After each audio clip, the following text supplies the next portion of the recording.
Film की शुरुआत होती है एक खूबसूरत झील के किनारे बसे एक घर से, जहां लुइस अपनी प्यारी सी बेटी के साथ बिताए खुशियों भरे पल को याद कर रही थी। वो पल उसकी जिंदगी के लिए नए सफर की शुरुआत थी। वो लम्हे उसकी जिंदगी के सबसे खुशनुमा लम्हे थे। लुइस अपनी बेटी के साथ बिताए हर पल को याद करती है। उसे अपने सामने बड़े होते देखना, उसके साथ खेल कूद करना, बीच बीच में उनमें थोड़ी नोकझोंक भी जरूर होती रही, पर उनके प्यार में थोड़ी भी कमी नहीं हुई। लेकिन ये सफर लुइस को तब खत्म सा लगने लगा जब एक खतरनाक बीमारी की वजह से उसकी बेटी कम उम्र में ही चल बसी। अगले सीन में लुइस को कॉलेज आते हुए दिखाया जाता है। लुइस भाषा यानी कि लैंग्वेज सब्जेक्ट की प्रोफेसर थी, साथ ही वो एक लिंग्विस्टिक्स एक्सपर्ट भी थी। लिंग्विस्टिक्स एक्सपर्ट नई नई भाषाओं पर संशोधन करते हैं। उस दिन लुइस जब कॉलेज पहुंचती है तो वो देखती है कि कॉलेज के सारे स्टूडेंट्स पढ़ाई छोड़कर टीवी पर चल रही एक खबर को देखने उमड़े हुए थे। यहाँ तक कि उसके क्लासरूम में भी सिर्फ कुछ ही स्टूडेंट थे। उनके मोबाइल पर भी बार बार उनके पेरेंट्स के कॉल आ रहे थे, जिससे तंग आकर लुइस उनसे पूछती है कि आखिर बात क्या है। तभी उनमें से एक स्टूडेंट उसे टीवी ऑन करने को बोलती है। जब लुइस टीवी ऑन करती है तो वो देखती है कि एक खबर सारे न्यूज चैनलों की सुर्खियां बटोरे हुए थी। न्यूज में दिखाया जा रहा था कि कुछ बड़ी अजीब सी दिखने वाली विशालकाय चीजें पृथ्वी के कुछ खास 12 जगहों पर धरती और आसमान के बीच लटकी हुई थी। ये 12 जगहें दरअसल 12 अलग अलग देश थे। इन देशों में अमेरिका, रशिया, चीन, पाकिस्तान इत्यादि देश मौजूद थे। इतने में ही बेल बजती है और कॉलेज की छुट्टी कर दी जाती है। अगली सुबह जब वो कॉलेज पहुंचती है तो देखती है कि कॉलेज में हर तरफ सन्नाटा छाया हुआ है। वहां ना तो कोई स्टूडेंट्स थे और ना ही कोई कर्मचारी। इससे हैरान होकर लुइस अपने ऑफिस में बैठकर न्यूज देखने लगती है, जिसमें दिखाया जा रहा था कि वो 12 विशालकाय चीजें, जिसे विशेषज्ञ एलियन स्पेसशिप बोल रहे थे, उससे पूरे देश में अफरा तफरी मची हुई थी। सारे देशों की गवर्नमेंट को डर था कि स्पेसशिप में मौजूद एलियंस किसी भी वक्त इंसानों पर हमला कर सकते हैं। लुइस ये खबर ध्यान से सुन ही रही थी कि तभी अचानक उसके ऑफिस में यूएस मिलिट्री के कर्नल अपने कुछ सोल्जर्स के साथ आ धमकते हैं। कर्नल लुइस को बताते हैं कि एक भाषा को समझने के लिए उन्हें लुइस की जरूरत है।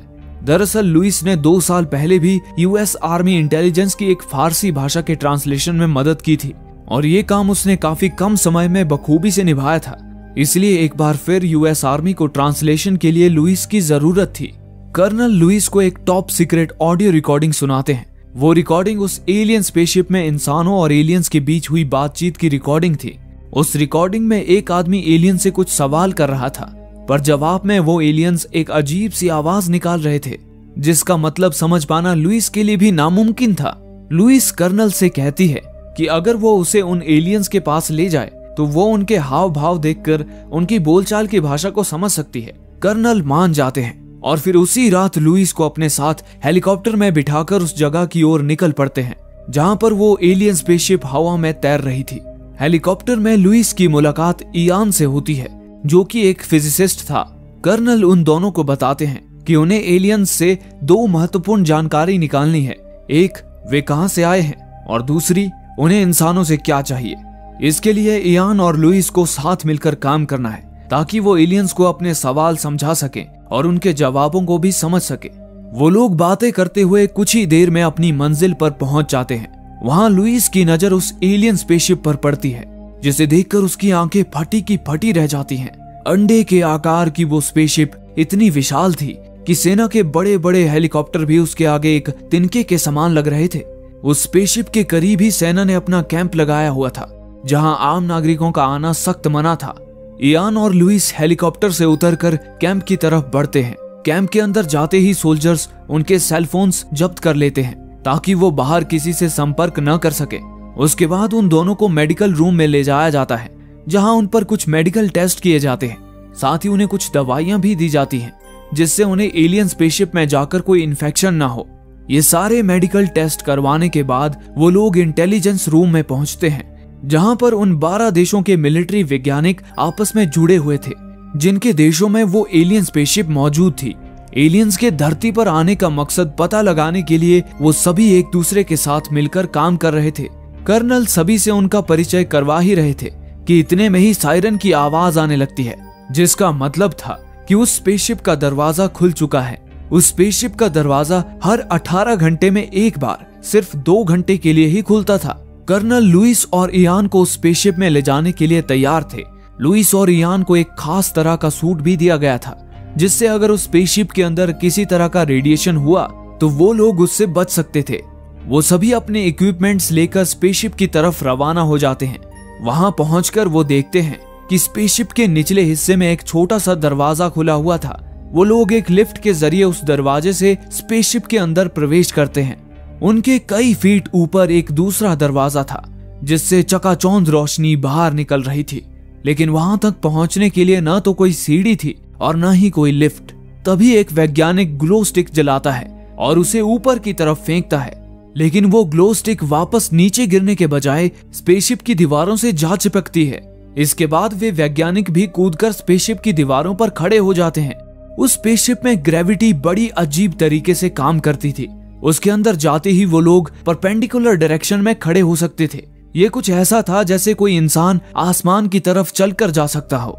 इन एलियंस का तकनीकी ज्ञान इंसानों से कई ज्यादा उन्नत था। फिर वे लोग उस दरवाजे की तरफ बढ़ने लगते हैं जहां से वो रोशनी आ रही थी। रोशनी के उस पार क्या होगा, ये सोचकर ही लुइस की धड़कनें बढ़ रही थी। आखिरकार वो सभी उस दरवाजे तक पहुंच जाते हैं, जो एक विशाल चैम्बर में खुलता था। उस चैम्बर में एक मोटी और मजबूत पारदर्शी दीवार थी, जिसके उस पार से ही वो रोशनी आ रही थी। वैज्ञानिक उस चैम्बर में अपने साथ लाए इक्विपमेंट्स को सेट कर देते हैं। उसके बाद वो पिंजरे में बंद एक पक्षी को बाहर निकालते हैं। पक्षी शुद्ध हवा को लेकर इंसानों से ज्यादा सेंसिटिव होते हैं। अगर स्पेसशिप में मौजूद हवा किसी कारण सांस लेने लायक नहीं रहती तो वो पक्षी मर जाएगा और वैज्ञानिकों को स्पेसशिप से बाहर निकलने का पर्याप्त समय मिल पाएगा। अब सारे इक्विपमेंट सेट हो चुके थे।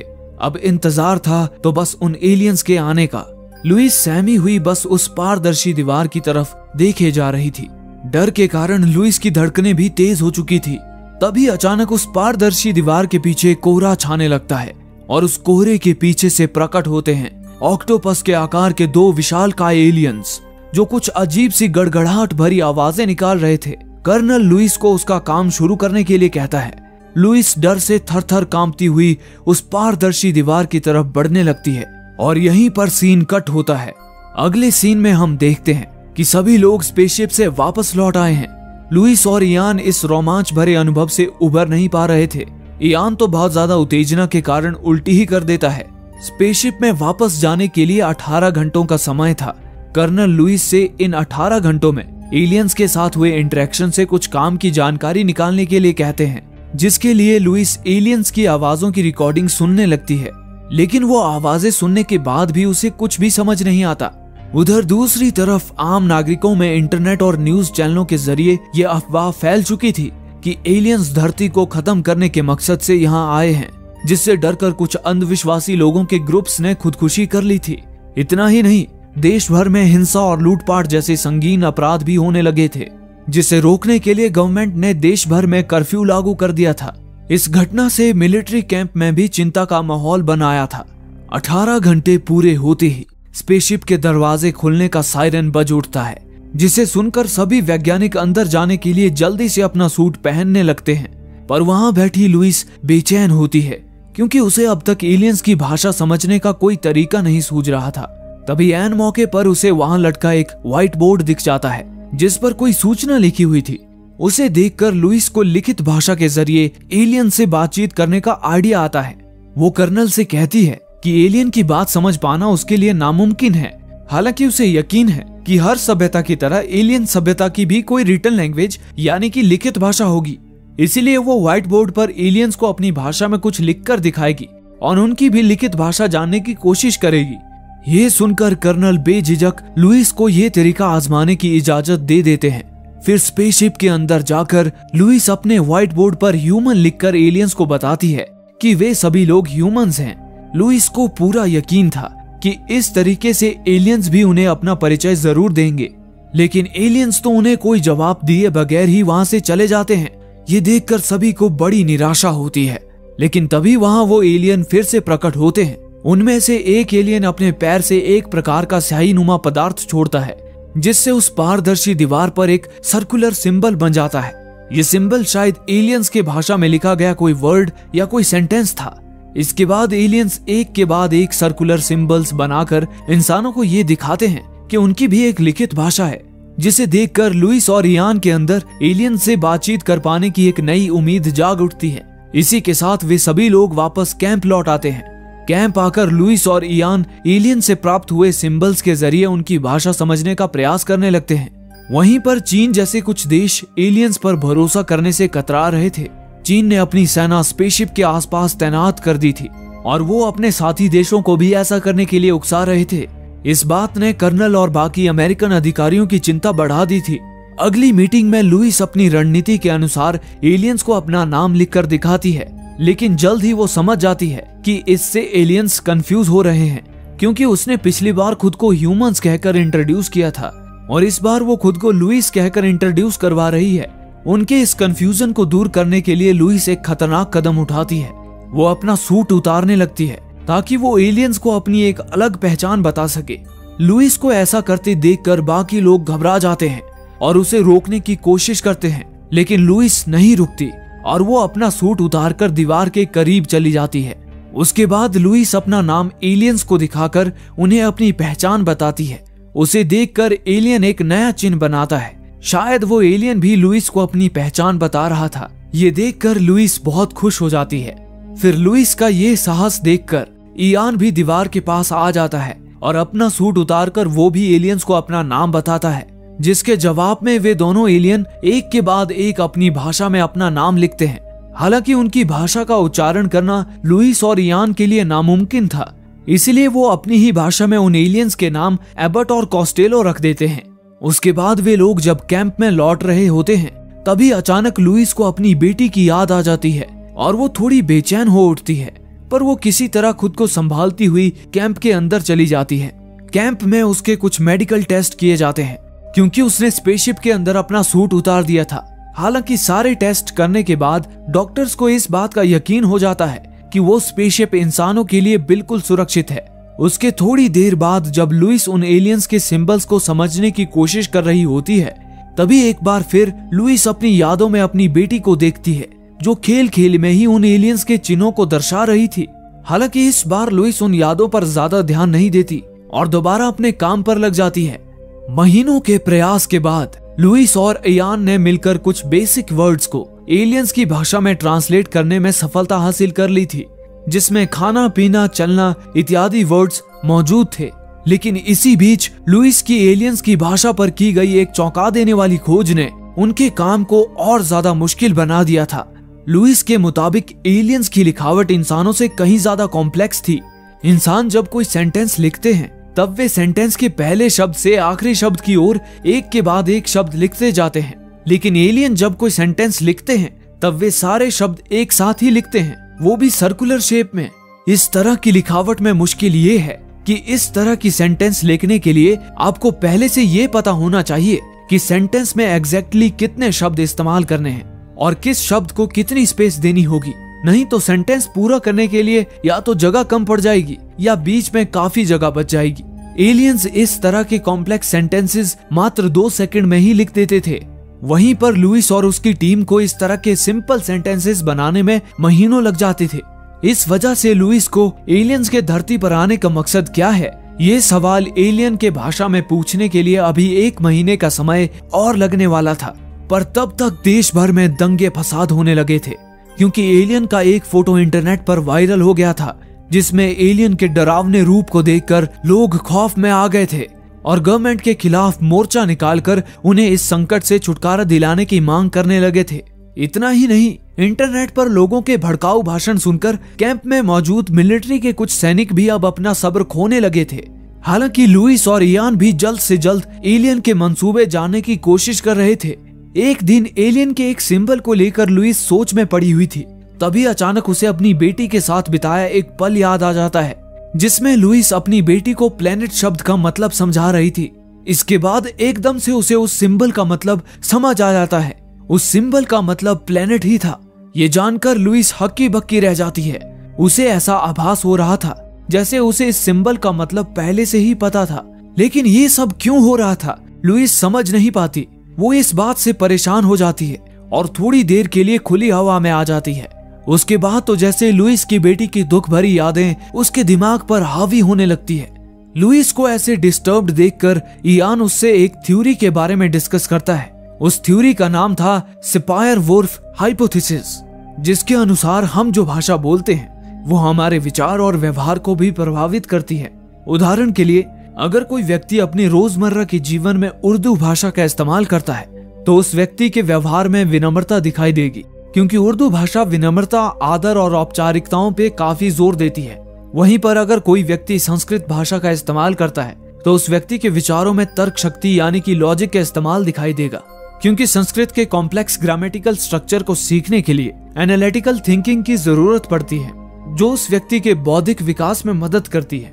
ये थ्योरी कहती है कि अगर हम किसी नई भाषा को पूरे मन से सीखना शुरू करते हैं तो ये हमारे दिमाग में कुछ चेंजेस पैदा करती है, जिससे हमारे विचार और व्यवहार में उस भाषा के अनुरूप बदलाव होते हैं। इयान लुइस से पूछता है कि क्या उसके विचारों में भी कुछ बदलाव आ रहे हैं, जिस पर लुइस कहती है कि उसे नहीं पता। उन यादों से छुटकारा पाने के लिए लुइस थोड़ी देर आराम करने चली जाती है। तभी थोड़ी देर बाद कर्नल वहां आकर उसे जगा देते हैं और उसे तुरंत इंटेलिजेंस रूम में लेकर जाते हैं, जहां वो लुइस को चीन के मिलिट्री जनरल शैंग की मैड्रिन भाषा में हो रही खुफिया बातचीत का ट्रांसलेशन करने के लिए कहते हैं। लुइस जनरल शैंग की बातें सुनने लगती है, जिसमें जनरल शैंग बता रहे थे कि एलियन सभी 12 देशों को कोई एडवांस टेक्नोलॉजी देना चाहते हैं। कर्नल लुइस को बताते हैं कि इसके बाद चीन के सुरक्षा बल हरकत में आ गए थे और युद्ध की तैयारी में जुट गए थे, और यही नहीं बल्कि रूस भी चाइना के ही नक्शे कदम पर चल रहा था। और अब कर्नल को भी जानने की जल्दी होने लगती है कि एलियंस आखिर कौन सी टेक्नोलॉजी देना चाहते हैं जिससे चीन और रूस इतने बौखला गए हैं। इसीलिए कर्नल लुइस को भी तुरंत एलियंस के पृथ्वी पर आने का मकसद पूछने के लिए कहते हैं। हालांकि लुइस इसके लिए अभी भी पूरी तरह से तैयार नहीं हुई थी, लेकिन फिर भी कर्नल के दबाव बनाने पर वो इयान के साथ मिलकर अपने सवाल को एलियंस की भाषा में ट्रांसलेट कर लेती है। और अगली मीटिंग में एलियंस को वो सिंबल दिखाकर पूछती है कि उनके यहाँ आने का मकसद क्या है। तो इसके जवाब में एलियन एक सिंबल बनाते हैं, जिसका कंप्यूटर पर मतलब निकलता है टू ऑफर वेपन, यानी कि वो इंसानों को कोई हथियार देना चाहते हैं। ये जानने के बाद तो जैसे कैंप का माहौल ही गर्म हो जाता है। लुइस और इयान अधिकारियों को समझाने की कोशिश करते हैं कि ऑफर वेपन से एलियंस का मतलब कुछ और भी हो सकता है। शायद वो हमसे अपनी कोई तकनीक बांटना चाहते हो और उन्हें टूल्स और वेपन्स के बीच का अंतर ही ना पता हो। पर लुइस और इयान की बात कोई भी अधिकारी सुनना ही नहीं चाहता था। इसी बीच चीन ने बाकी देशों से अपना संपर्क तोड़ दिया था। वो अब एलियन से संबंधित कोई भी जानकारी दूसरे देशों के साथ शेयर नहीं करना चाहते थे। उन्हें लग रहा था कि एलियंस सभी 12 देशों को हथियार देकर आपस में लड़वाना चाहते हैं, ताकि इंसान आपस में लड़कर कमजोर हो जाएं और इंसानों को हराना एलियंस के लिए आसान हो जाए। इसीलिए चीन अब एलियन से चर्चा करने का विचार छोड़कर सीधे युद्ध की तैयारी में लग गया था। चीन की देखा देखी रशिया ने भी अपना संपर्क तोड़ दिया था और अब यूएस गवर्नमेंट ने भी आर्मी को आदेश दिया था कि वो भी अपनी जानकारी किसी भी देश को ना दे। हालांकि लुइस इस फैसले का विरोध करते हुए कहती है कि उन्हें बाकी देशों के साथ मिलकर ही काम करना चाहिए, लेकिन आर्मी ऑफिसर उसकी बात नहीं मानते और झट से बाकी देशों से अपना संपर्क काट देते हैं। ये देखकर बाकी देश भी एक दूसरे से संपर्क काट देते हैं। इससे लुइस हताश होकर वहां से चली जाती है। इयान और लुइस को यकीन था कि एलियंस का पृथ्वी पर आने का मकसद इंसानों से युद्ध करना नहीं है, इसलिए वो एलियन से उनका असली मकसद जानने के लिए वापस स्पेसशिप में जाने लगते हैं। लेकिन उनके वहां पहुंचने से पहले ही अपना सब्र खो चुके मिलिट्री के कुछ जवान एलियंस को खत्म करने के लिए चुपके से स्पेसशिप के अंदर टाइम बॉम्ब फिट कर चुके थे।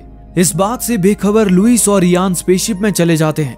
स्पेसशिप में वो दोनों एलियन से ऑफर वेपन शब्द का असली मतलब पूछते हैं। जवाब में एलियंस एक सिंबल बनाते हैं, जिसका मतलब निकलता है कि वो अपनी कोई टेक्नोलॉजी इंसानों को देना चाहते हैं। लुइस उनसे पूछती है कि क्या वो अपनी टेक्नोलॉजी अभी इसी वक्त दे सकते हैं। जवाब में उनमें से एक एलियन लुइस को अपने पास बुलाता है और अपना हाथ दीवार पर रख देता है। लुइस समझ जाती है कि वो एलियन उसे उसकी तरह दीवार पर लिखने के लिए कह रहा है। लुइस के महीनों के अभ्यास ने उसे एलियन की भाषा का आदी तो बना ही दिया था। उसे जरूरत थी तो बस थोड़े से एनकरेजमेंट की, जिसकी कमी इस एलियन ने पूरी कर दी थी। लुइस झिझकते हुए अपने हाथ दीवार पर रख देती है। वो एलियन अपने हाथों से स्याही जैसा पदार्थ बाहर निकालता है और तभी लुइस को फिर से अपनी यादों में अपनी बेटी की झलक दिखाई देती है। और अगले ही पल वो बड़ी आसानी से दीवार पर एलियंस की तरह लिख पाती है। उसके बाद उनमें से एक एलियन अपने हाथ से भारी मात्रा में स्याही निकालता है और झट से वहां से निकल लेता है। दूसरा एलियन उस स्याही से दीवार पर जल्दी जल्दी से बहुत सारे सिंबल्स बनाता है। शायद ये कोई मैसेज था जिसमें उस टेक्नोलॉजी की जानकारी छिपी हुई थी जो ये एलियन इंसानों को देना चाहते थे। बम फटने में बस 6 सेकंड ही रह गए थे, तभी वो एलियन इयान और लुइस को स्पेसशिप से धक्का मारकर नीचे गिरा देता है। इतने में ही बॉम्ब ब्लास्ट हो जाता है, लेकिन लुइस और इयान की जान बच जाती है। फिर लुइस की जब आंख खुलती है तो वो खुद को कैंप में पाती है। वहां पर डॉक्टर उसे बताते हैं कि वे लोग इस कैंप को जल्द ही यहाँ से हटाने वाले हैं, क्योंकि उन्हें डर है कि उनके सैनिकों ने स्पेसशिप में बॉम्ब ब्लास्ट करके जो बेवकूफी भरा काम किया है उसके जवाब में एलियंस भी उन पर हमला जरूर करेंगे। उधर दूसरी ओर कर्नल इयान की मदद से एलियंस के मैसेज को समझने में लगे होते हैं। तभी लुइस वहां आती है और कर्नल को कैंप खाली न कराने की सलाह देती है। वो कहती है कि हम वापस स्पेसशिप में जाकर एलियंस को समझाएंगे कि ये हमला हमने जानबूझकर नहीं किया था। इस पर कर्नल कहते हैं कि उन्हें गवर्नमेंट से इस जगह को खाली करने के आदेश मिल चुके हैं, इसलिए वो अब कुछ नहीं कर सकते। उन्हें अब जंग की तैयारी में जुटना ही होगा। लुइस और कर्नल इस बात पर बहस कर ही रहे होते हैं कि तभी वहां जमीन हिलने लगती है, जैसे कि कोई भूकंप आ गया हो। जब वे लोग घबराकर कैंप से बाहर निकलते हैं तो देखते हैं कि स्पेसशिप धरती से बहुत ऊपर जाकर रुक गया था। ये देखकर उन लोगों के होश उड़ जाते हैं। उधर दूसरी तरफ हम देखते हैं कि चीन, पाकिस्तान और रशिया ने एलियंस के खिलाफ जंग की तैयारी शुरू कर दी थी। अगर वे लोग एलियंस पर हमला कर देते हैं तो यूएस मिलिट्री को भी उनमें शामिल होना ही पड़ेगा। इस बात से चिंतित लुइस और इयान एलियंस के मैसेज को डिकोड करने में लगे हुए थे, जिसमें एलियंस ने अपनी टेक्नोलॉजी बताई हुई थी। काफी देर तक माथापच्ची करने के बाद इयान उन सिंबल्स में एक पैटर्न ढूंढ निकालता है। उन सिंबल्स के बीच कई खाली जगहें थी। उन खाली जगहों का और परीक्षण करने के बाद इयान को समझ आता है कि ये मैसेज पूरा नहीं है, बल्कि इस मैसेज को 12 अलग अलग हिस्सों में बांटा गया है और धरती पर उतरे हुए स्पेसशिप भी 12 ही हैं, जो 12 अलग अलग देशों में उतरे हैं। मतलब साफ था, एलियंस ने हर एक देश को मैसेज का एक एक हिस्सा दिया था। अगर इस मैसेज को पूरा पढ़ना है तो सभी देशों को अपने अपने हिस्से बाकी देशों के साथ शेयर करने होंगे। उन्हें मिलजुल कर एक साथ काम करना होगा। एलियंस का मकसद इन देशों को आपस में लड़वाना नहीं, बल्कि उन्हें एकजुट करना था। यही बात लुइस और इयान अधिकारियों को भी समझाने की कोशिश करते हैं, लेकिन अब बाकी देश एलियन से जंग करने पर उतारू हो गए थे, इसलिए उन्हें रोक पाना किसी के भी बस में नहीं था। तभी अचानक लुइस को अपनी यादों में कुछ दिखाई देता है, लेकिन इस बार वो अपनी बेटी को नहीं देखती, बल्कि वो ये देखती है कि उस स्पेसशिप से एक शटल बाहर निकलकर जमीन पर आ रहा है। फिर अगले ही पल वो खुद को स्पेसशिप के अंदर देखती है। उन यादों से बाहर आने के बाद लुइस तुरंत कैंप से बाहर निकल जाती है और एक ट्रक में बैठकर स्पेसशिप की तरफ चली जाती है। वहां पहुंचकर लुइस देखती है कि सचमुच में एक शटल स्पेसशिप से निकलकर धरती पर आ रहा है। लुइस उस शटल के अंदर चली जाती है।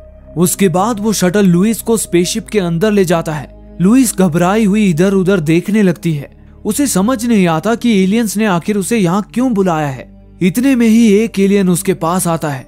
लुइस पहली बार एलियन के पूरे शरीर को देख रही थी। उस विशाल एलियन को देखकर लुइस सहम जाती है, लेकिन वो हिम्मत करके एलियन से बात करती है और उससे पूछती है कि उसका साथी कहाँ है। वो एलियन उसे बताता है कि उस बॉम्ब ब्लास्ट से लुइस और इयान की जान बचाने के चक्कर में उसका साथी मारा गया। ये सुनकर लुइस को बहुत दुख होता है। वो सैनिकों की गलती के लिए एलियन से माफी मांगती है। उसके बाद लुइस उस एलियन से अनुरोध करती है कि वो दूसरे देशों को भी ये बताए कि वे यहाँ जंग लड़ने नहीं आए हैं। ये सुनकर एलियन एक सिंबल बनाता है, जिसका मतलब था कि लुइस के पास एक हथियार है, उस हथियार का इस्तेमाल करो। लेकिन लुइस को समझ नहीं आता कि वो कौन से हथियार की बात कर रहा है। तभी वो सीधे मुद्दे पर आती है और एलियन से पूछती है कि तुम्हारे यहाँ आने का मकसद क्या है। ये सुनकर एलियन उसे बताता है कि वे इंसानों की मदद करने आए हैं, क्योंकि 6000 साल बाद भविष्य में कुछ ऐसा होने वाला है जिसमें उन्हें भी इंसानों की मदद की जरूरत पड़ने वाली है। ये सुनकर लुइस उनसे पूछती है कि उन्हें कैसे पता कि 6000 साल बाद क्या होने वाला है, क्या वो भविष्य देख सकते हैं। तभी लुइस को फिर से यादें दिखाई देती हैं, जिसमें वो फिर से अपनी बेटी को देखती है। लेकिन यहाँ पर हमें पता चलता है कि लुइस उस लड़की को जानती ही नहीं थी और वो एलियन से ही पूछती है कि वो लड़की कौन है। जवाब में एलियन लुइस को बताता है कि लुइस भी भविष्य देख सकती है। यहाँ पर लुइस और हमें ये पता चलता है कि दरअसल लुइस अपनी यादों में जो अपनी बेटी की झलकियां देख रही थी, वास्तव में वो सारी यादें उसके बीते हुए कल की नहीं बल्कि उसके आने वाले कल की यादें थी। मतलब कि लुइस अपना भविष्य देख रही थी। लुइस देख चुकी थी कि भविष्य में उसकी एक बेटी होगी जो बहुत ही कम उम्र में एक खतरनाक बीमारी की वजह से मर जाएगी। इस फिल्म की कहानी को भी इस प्रकार से लिखा गया है कि देखने पर लगता है कि फिल्म की शुरुआत लुइस की बेटी के मरने के साथ हुई है, लेकिन ऐसा नहीं है। अब तक ना लुइस की शादी हुई है, ना ही उसकी कोई बेटी है। फिल्म का शुरुआती सीन भविष्य से है। इसके बाद की कहानी यानी लुइस के कॉलेज में आने के बाद से पूरी कहानी प्रेजेंट में ही चल रही है, जहां उसे अपनी यादों में भविष्य की झलकियां दिखाई दे रही हैं। अब लुइस के मन में यह सवाल उठता है कि आखिर वो भविष्य कैसे देख सकती है। जवाब में एलियन एक सिंबल बनाता है और वहां से चला जाता है। उस सिंबल का मतलब था हथियार समय के दरवाजे खोल देता है। ये देखकर लुइस असमंजस में पड़ जाती है और जमीन पर वापस आ जाती है। जमीन पर आते ही इयान और कर्नल उसे संभालते हुए कार की तरफ ले जाने लगते हैं। तभी कर्नल लुइस को बताता है कि उसे और इयान को जल्दी से जल्दी कैंप से निकलना होगा, क्योंकि अब यहाँ जल्द ही एलियन के खिलाफ जंग छिड़ने वाली है। इस बात से चिंतित लुइस जब कार के पास पहुंचती है, तभी उसे फिर से अपना भविष्य दिखाई देता है, जिसमें वो अपनी बेटी के साथ बातचीत कर रही होती है। भविष्य में उसकी बेटी लुइस से पूछती है कि उसके पिता उसे छोड़कर क्यों चले गए। इस पर लुइस अपनी बेटी को बताती है कि वो भविष्य देख सकती है। जब उसने अपने पति को ये बात बताई कि भविष्य में उनकी बेटी एक लाइलाज बीमारी की वजह से मरने वाली है, तो उसके पति इस बात से बहुत नाराज हुए कि अगर लुइस को ये बात पहले से ही पता थी तो लुइस को उससे शादी ही नहीं करनी चाहिए थी। ना वो शादी करते और ना ही उन्हें अपनी बेटी को इस हालत में देखना पड़ता। भविष्य की ये झलक देखने के बाद लुइस अपने समय में वापस आ जाती है। अब लुइस को जल्दी ही इस बात का पता लगाना था कि एलियंस ने उसे कौन सा हथियार दिया है, क्योंकि अब वो सारे स्पेसशिप्स जो आसमान में टंगे थे वो अब धरती के करीब आते जा रहे थे, जिससे सारे देश के सुरक्षा बलों को ये डर हो गया था कि एलियंस भी उन पर हमला करने वाले हैं। इसलिए इंसान भी उन्हें खत्म करने के लिए उन पर निशाना साध चुके थे। उधर लुइस जल्दी से कैंप के अंदर जाती है और एलियंस के उन ढेर सारे सिंबल्स को समझने की कोशिश करने लगती है। तभी लुइस को फिर से उसका भविष्य दिखाई देता है। लुइस देखती है कि उसने भविष्य में द यूनिवर्सल लैंग्वेज नाम की एक किताब लिखी है, जो कि एलियन भाषा की एक डिक्शनरी है। लुइस ये भी देखती है कि वो स्टूडेंट्स को एलियन भाषा सिखा रही है और अगले ही पल वो एलियंस के सिंबल्स को आसानी से समझ पाती है। लुइस अब न सिर्फ अपना भविष्य देख सकती थी, बल्कि वो भविष्य की चीजों का इस्तेमाल भी कर सकती थी। जैसे उसने भविष्य में लिखी एलियन भाषा की डिक्शनरी का इस्तेमाल कर एलियंस के सिंबल को समझ लिया था। वो इयान को बताती है कि एलियन उन्हें कोई हथियार देने की बात नहीं कर रहे थे, बल्कि एक तोहफा देने की बात कर रहे थे। वो तोहफा कुछ और नहीं बल्कि उनकी भाषा है। दरअसल एलियंस के पास अपने भूत, भविष्य और वर्तमान को एक साथ देख पाने की एक अद्भुत शक्ति थी और वे अपनी इस शक्ति को अपनी भाषा में भी इस्तेमाल करते थे, क्योंकि सेंटेंस के सारे वर्ड्स एक साथ लिखने के लिए लेखक को उस सेंटेंस की शुरुआत, मध्य और अंत एक साथ दिखाई देना चाहिए, जो बिना भविष्य देखे मुमकिन नहीं है। जब लुइस ने एलियंस की भाषा को सीखना शुरू किया तो उसके दिमाग ने इस भाषा को सीखने के लिए खुद को रिवायर करना शुरू किया, जैसे कि सफायर वुल्फ हाइपोथेसिस में बताया गया है। और लुइस भी एलियंस की तरह पास्ट, प्रेजेंट और फ्यूचर एक साथ देखने लगी। ये बात लुइस कर्नल को भी समझाने की कोशिश करती है, पर कर्नल के पास उसकी बातें सुनने समझने का वक्त नहीं था। वो उसे और इयान को तुरंत वहां से निकलकर किसी सुरक्षित स्थान पर जाने के लिए कहते हैं, क्योंकि बहुत ही जल्द वहां जंग शुरू होने वाली थी। लेकिन लुइस किसी भी तरह ये जंग रोकना चाहती थी। लुइस सोच में पड़ जाती है कि अब वो क्या करे। तभी उसे फिर से भविष्य की एक झलक दिखाई देती है, जिसमें लुइस एक पार्टी में होती है। वो पार्टी आज से 18 महीने बाद भविष्य में सारे देशों के एकजुट होने पर रखी गई थी। वहीं पर लुइस की मुलाकात चीन के जनरल शेंग से होती है। लुइस उनसे पूछती है कि सारे देश एकजुट कैसे हो गए, जबकि आप तो एलियंस के खिलाफ जंग छेड़ने वाले थे। तब शेंग उसे बताते हैं कि आज से 18 महीने पहले लुइस ने उन्हें उनके प्राइवेट नंबर पर फोन करके कुछ ऐसा कहा था जिसने उनका मन बदल दिया और उन्होंने जंग रोक दी। लेकिन लुइस कहती है कि उसे तो याद भी नहीं है उसने जनरल को कब फोन किया था, क्योंकि उसके पास उनका प्राइवेट नंबर है ही नहीं। तब जनरल उसे अपना प्राइवेट नंबर दिखाते हैं और उसके कान में वो शब्द कहते हैं जो लुइस ने जनरल शेंग के प्राइवेट नंबर पर कॉल करके बोले थे। ये शब्द जनरल शेंग की पत्नी के आखिरी शब्द थे, जिसके बारे में सिर्फ जनरल शेंग को ही पता था। उसके बाद लुइस वापस वर्तमान में आ जाती है और एक सैटेलाइट फोन के जरिए जनरल शेंग को फोन लगाने लगती है, लेकिन इंटेलिजेंस रूम के कंप्यूटर्स उस सैटेलाइट फोन के सिग्नल पकड़ लेते हैं, जिससे वहां बैठे सैनिकों को पता चल जाता है कि कोई कैंप से चीन को संपर्क करने की कोशिश कर रहा है। उन्हें लगता है कि कोई गद्दार उनकी गोपनीय बातें चीन तक पहुंचाने की कोशिश कर रहा है और वो सभी सैनिक उस गद्दार को यानी कि लुइस को ढूंढने लगते हैं। थोड़ी ही देर में वे लुइस को ढूंढ लेते हैं और उस पर बंदूक तान देते हैं। वे लोग लुइस पर गोली चलाने ही वाले होते हैं कि तभी इयान वहां आ जाता है और लुइस को कवर कर लेता है। उसके बाद लुइस तुरंत जनरल शेंग को उनके प्राइवेट नंबर पर फोन लगाती है और उन्हें उनकी और लुइस की भविष्य में हुई मुलाकात के बारे में बताती है। साथ ही उन्हें उनकी पत्नी के कहे शब्द भी बताती है जो शेंग ने उसे भविष्य में बताए थे। वे शब्द थे, जंग में विजेता नहीं बनते, केवल विधवाएं बनती हैं। और वो उससे ये जंग रोक देने के लिए कहती है। अपनी पत्नी के आखिरी शब्द सुनने के बाद जनरल शेंग को लुइस की बातों पर यकीन हो जाता है और वो अपना मन बदल लेते हैं और इस जंग को रोक देते हैं, जिससे चीन के साथ साथ सारे देश भी जंग को टाल देते हैं और एकजुट होकर बात करने का फैसला करते हैं। एलियंस के धरती पर आने का भी यही मकसद था, जो अब पूरा हो चुका था। इसीलिए एलियंस पृथ्वी को छोड़कर चले जाते हैं। फिर अंत में सब कुछ सही होने के बाद इयान लुइस को शादी के लिए प्रपोज करता है। तभी लुइस को उसकी भविष्य की यादें दिखाई देती हैं, जिसमें वो पहली बार अपने पति को देखती है। वो कोई और नहीं, इयान ही था। अलग होने से पहले लुइस और इयान एक दूसरे के साथ काफी खुश लग रहे थे। ये देखकर लुइस उससे शादी करने के लिए राजी हो जाती है, ये जानते हुए भी कि भविष्य में उसकी बेटी एक लाइलाज बीमारी की वजह से मर जाएगी। वो जितने भी पल अपने परिवार के साथ मिले उसे खुशी खुशी अपना लेती है। और इसी के साथ ये फिल्म यहीं पर खत्म हो जाती है। इस फिल्म को लेकर आपके मन में कुछ सवाल होंगे, जैसे कि अगर एलियन भविष्य देख सकते थे तो इस एलियन ने खुद को बॉम्ब ब्लास्ट से बचाया क्यों नहीं? या फिर लुइस को अगर ये पता था कि भविष्य में उसकी बेटी मरने वाली है तो उसने इयान से शादी ही क्यों की? या फिर अपनी बेटी को जन्म ही क्यों दिया? तो इसका एक ही जवाब है, एलियंस और लुइस भविष्य देख सकते थे, भविष्य से मिली जानकारी को इस्तेमाल भी कर सकते थे, लेकिन भविष्य बदल नहीं सकते थे। पूरी फिल्म में लुइस ने जितनी भी भविष्य की झलकियां देखी थी वे सभी पूरी हुई थी या पूरी होने वाली थी। भविष्य अटल है, इसे बदला नहीं जा सकता। दोस्तों, अगर आपको ये वीडियो अच्छा लगा और आप ये वीडियो देखते देखते इसमें खो गए थे तो आप हमें सपोर्ट करने के लिए हमें सब्सक्राइब कर सकते हैं, ताकि हम ऐसी ही और वीडियोस आपके लिए लेकर आ पाएं। धन्यवाद।